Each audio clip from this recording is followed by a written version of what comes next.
As you know, on Sunday night or Monday morning of every week, we post a new expository semiotics explaining why we would choose which lectionary readings. But in these readings, our dream is and our desire is to help you read the signs and fondle the details and spot the seminal metaphors, the condensed signs and the stories that are key for preaching to a digital culture. So strap on your seatbelt and join us as we prospect our passages for today. Welcome to LenTalk number 157. That means 3 full years plus of weekly lectionary semiotics. And it's a joy to be with you on this 5th Sunday of Lent. Thank you for being here with me and for being so faithful to me for these last 3 years. And I appreciate all of your messages of what a blessing these are to you and how much you appreciate them. And as long as we're together, I'll keep walking together with you. So this is the 5th Sunday of Lent, and I'm just going to focus on one reading. It's a big reading. It's the gospel reading, John 11, 45 verses. And you say, do I want to preach on a text that's 45 verses? Yes, you do. And you need to read it all in front of your people. I'm not going to do it with you because some of you are saying, can't you make them any shorter? And I'm going to try to do that. But some of you say, okay, you can go longer. But at any rate, I'm going to retell the story of Lazarus and the grave and what happens, and it is one of the most incredible stories of the Bible, and it is one of the most misinterpreted, unknown, unexplored, wrong. A lot of what we got about this story is wrong, or wrong-headed at least. So let's look at it with some fresh eyes that only semiotics and good scholarship can give us. You know the story. You know the drill. I started to say the drill of this story, and Jesus gets a message. He gets a messenger comes to him and gives him some news, and it's not good news. Your best friend is dying. Now, it doesn't say that, but it does say that. Lazarus is Jesus' best friend. And remember, there's only 1 or 2 places where it talks about Jesus crying. He cried over a place, Jerusalem. He cried over a person, Lazarus. Your best friend is dying. Now, the way in which it says gravely ill, but it really means he's dying. He's in hospice care, if you will. He's at the end of his life. Now, the first thing to notice is Jesus had a best friend. This is, for some of us, this is huge. The majority of people polled say they don't have a best friend. And it's like 61% for men. So you're better than Jesus. Jesus had a best friend. And he had a favorite place called Bethany, as my friend Frank Viola wrote a great book on it. Now, Jesus' response to this bad news, your best friend is dying, Lazarus is dying, he's gravely ill. Gravely means he's dying. He's about ready to go into the grave. Instead of sackcloth and ashes, Jesus has a response of hope and trust. And he says some positive things about what God is going to do with this situation, how bad the situation is. He's dying. Jesus says there's no situation so bad that God cannot bring glory out of it, and wait till you see the glory that's going to come out of this bad situation, this bad news.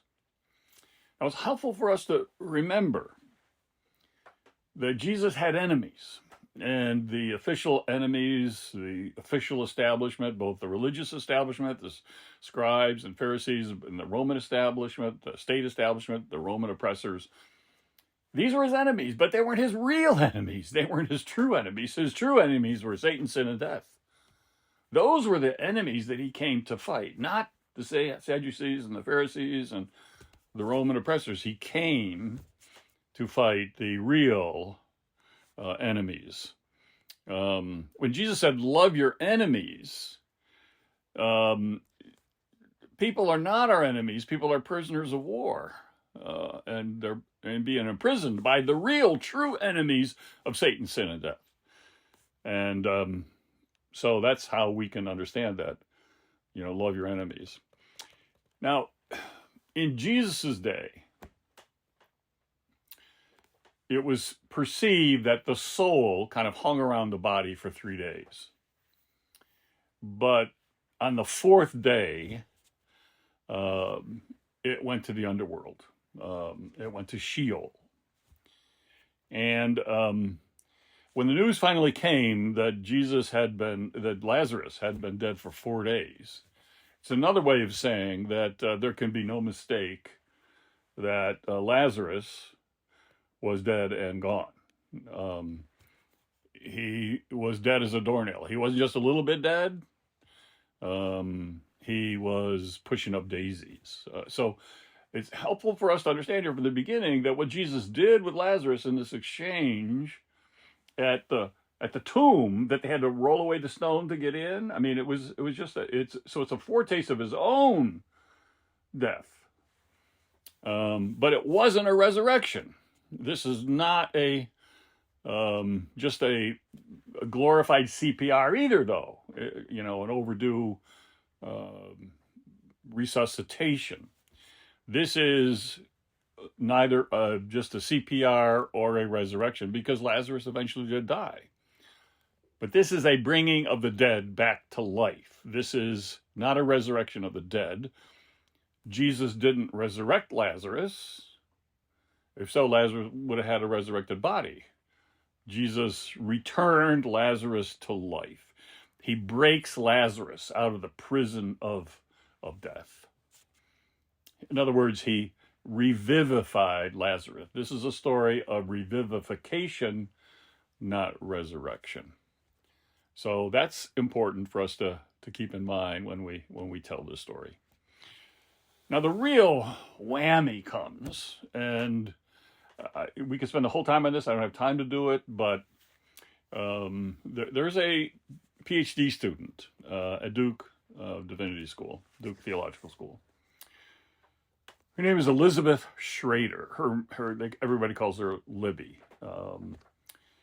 And as part, when she was actually studying at Episcopal Seminary in New York City, the General Theological Seminary, she was doing some work in the library, and there was a copy of Papyrus 66. Now, Papyrus 66 is the oldest, most reliable, extant New Testament texts, manuscripts known to exist. So it was around 200. So it's very, very early. And as she was going through it, she was stunned to find something. And that is, in this one of the most oldest and trusted manuscripts of the New Testament, every time the name Martha is in this story, in the original, it had been crossed out and replaced with Mary. In one place, it was inserted the sisters. And so you have here a copy editor. So inerrantists say, I believe in the inerrant word of God in the original manuscript. So we're talking about the original manuscript here. Doesn't have Martha in the story at all. It's just Mary. And this is Mary, sister of Martha, brother of Lazarus. So Martha's sister in the original manuscripts was Mary Magdalene. There's not a Mary and a Mary Magdalene. It's Lazarus, Martha, and Mary Magdalene. So the challenge here is, what does it mean for us to reread it in the original manuscript as it was most originally? And even Tertullian, who didn't like women at all, I mean, he's almost a misogynist, but he even, writing at the same time 200, writing his commentary on this, doesn't have Martha in the story at all. It's just Lazarus and Mary Magdalene. I mean, so here is the reason why this is important, okay? This is important, is that here you have one of the two Christological statements of the New Testament. And this is,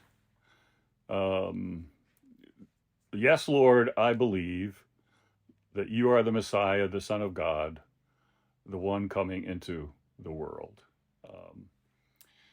The other Christological confession is in Mark, Luke, and Matthew. And this is the one that Peter, when Jesus turns to Peter and says, "Who am I?" And Peter responds, "You are the Messiah, the Son of the living God." Almost the exact same words. And Jesus turns around to him and says, "You are Peter. Upon this rock I will build my church." So you have two Christological statements, confessions in the Bible, one from Peter, the rock, and the other from Mary Magdalene. Now, wait a minute. Magdala is an Aramaic name, and it means in Aramaic, strong tower. Jesus has a nickname for all of his disciples. I mean, Thomas, the twin, James and John, sons of thunder. Peter, he collectively, I think he calls them all little ones over and over again. "Oh, you have little faith." Little face. Little children he calls little ones. But collectively, all the disciples are little face. And here, I think you have the amazing thing at this moment is that here you have, in the earliest manuscript we have of the New Testament, one of the earliest and most trusted, this Papyrus 66, the Christological confessions coming from the two key people in the early church. Remember, Mary Magdalene was, even the Roman Catholic Church calls her the Apostle of the Apostles, because she's the first one to proclaim the resurrection message to the disciples. So even they have to call her the Apostle to the Apostles. And so you have the church here founded on Peter the rock and Mary the tower, or the strong tower. And this is an amazing, amazing revelation. And we're only now discovering how important women were to the ministry of Jesus, and how important they were. Now, here's the other amazing thing, is that Mary bolts out of sitting Shiva to meet Jesus. Sitting Shiva was Shiva 7. It's the traditional mourning customs of Jews, and immediate family members of an observant Jewish family that had lost somebody would sit Shiva. Shiva was 7 days. So you stayed home, you wore clothing that was torn. In mourning, you covered all the mirrors, you took off your shoes, you sat on low stools. People would come night and day, bringing you food to comfort you. Friends might come and visit you and say prayers with you. Sitting Shiva did not mean you got up and put on your shoes and hiked several miles to accost someone to give an account of why they didn't do something to prevent death. But that's exactly what happens here with Mary. And Jesus did not come, notice, to sit Shiva with Mary. Jesus came to Bethany so that he might again sit together with Lazarus, Martha, and Mary. I have come that you might have life, and to celebrate that life together is why Jesus came, why he loved Bethany so much. And here you have this exchange going on. It's hard for us to imagine how important the ritual Shiva was. That's what the disciples were doing in the upper room after Jesus was crucified. Mary is standing before the Messiah. She's standing before the kingdom. She's standing before the gift of eternal life. And she shifts her focus from her grief to Jesus and gives this incredible confession. And opens herself up to the possibilities that anything can happen when you have Jesus, who declares, "I am the resurrection and the life." Now, this is an incredible moment because Jesus weeps over the death of a single human being. Just think about that for a minute. The God who is the God of every living person, and we are the child of this God who created us, loves each one of us, and God's heart goes out to each one of us as if there were only one of us. But I think Jesus is also here grieving over, for the first time, I can imagine there being death around Jesus. I think this may have been one of his first real encounters with death, up close and personal, with somebody he loved dearly. And he's encountering the power of death in human life, and feels what sin has unleashed on this human species that God had created a little lower than God. And this term, dakruo, the Greek, is more than crying. It's the point where nasal secretions actually flood the face in a slobbering saline liquid, more like the mucus that just comes down, and you just it's everywhere. This is not the decorum of some teardrops. This is anguish. And as Jesus approaches the cave mouth where the corpse of Lazarus has been shuttered, he utters a strange expression. Now, the authorized version gives it as groaning in himself. The Knox translation of the Latin Vulgate prefers sighed deeply. The Jerusalem Bible elaborates the moment, says, in great distress with a sigh that came from the heart. The Greek is embry mao mai. Embry mao mai. Embry mao mai. Occurs 5 times in the New Testament. Connotes anger, indignation, fierceness, sometimes scolding because of that anger, indignation which comes from it. But the term is from the equestrian world.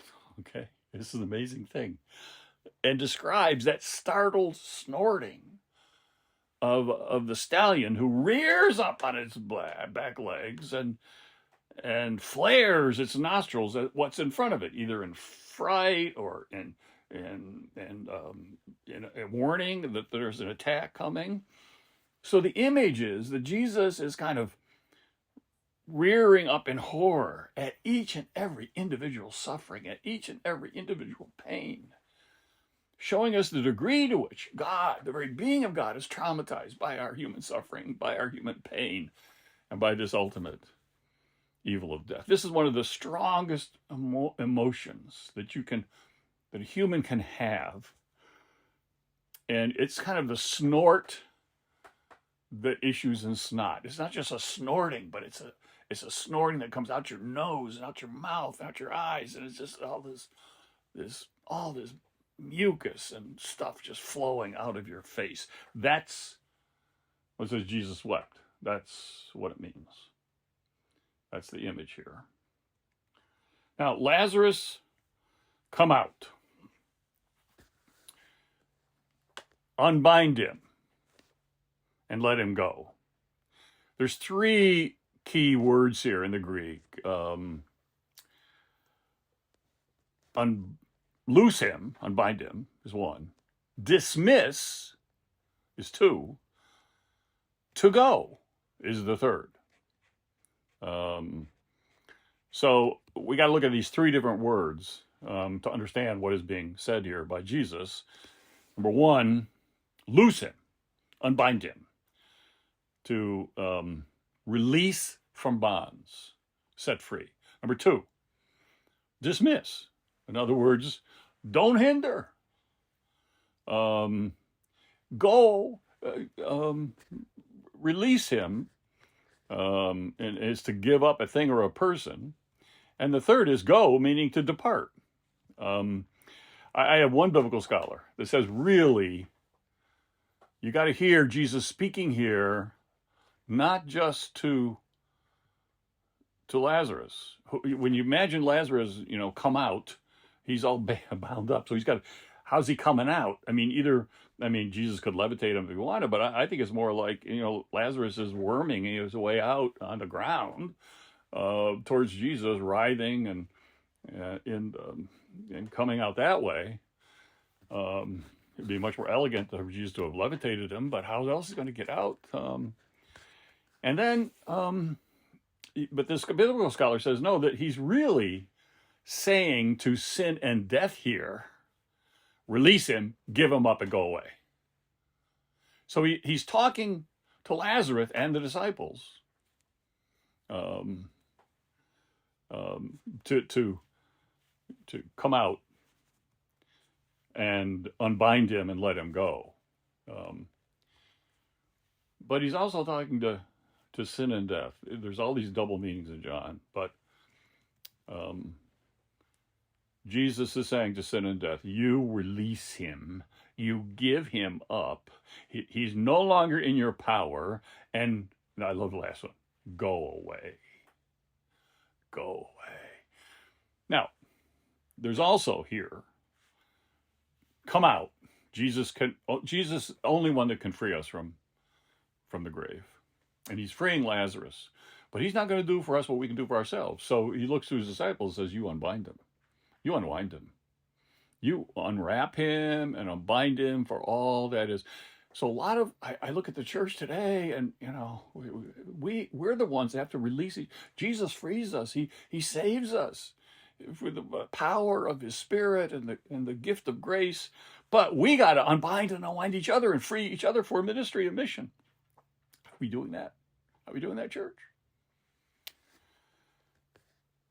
Jesus gives life, but we're to give freedom for the work of, we're to do the unbinding for the work of ministry and mission.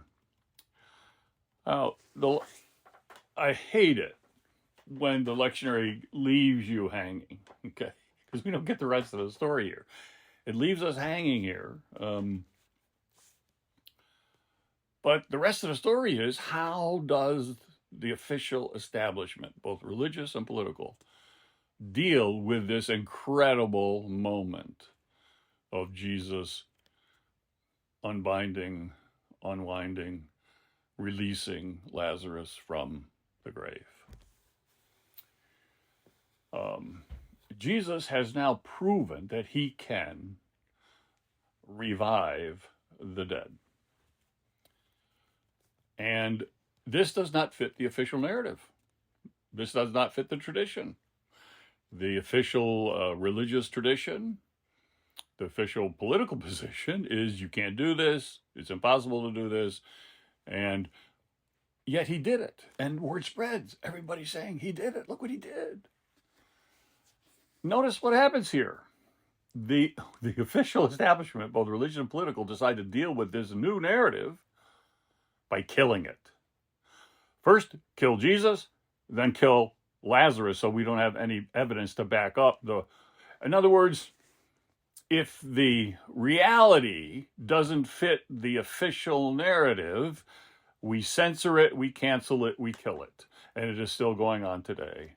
If these new realities that show what's possible and what the Messiah can do don't fit the standard traditions and official storylines, then we don't change our storyline.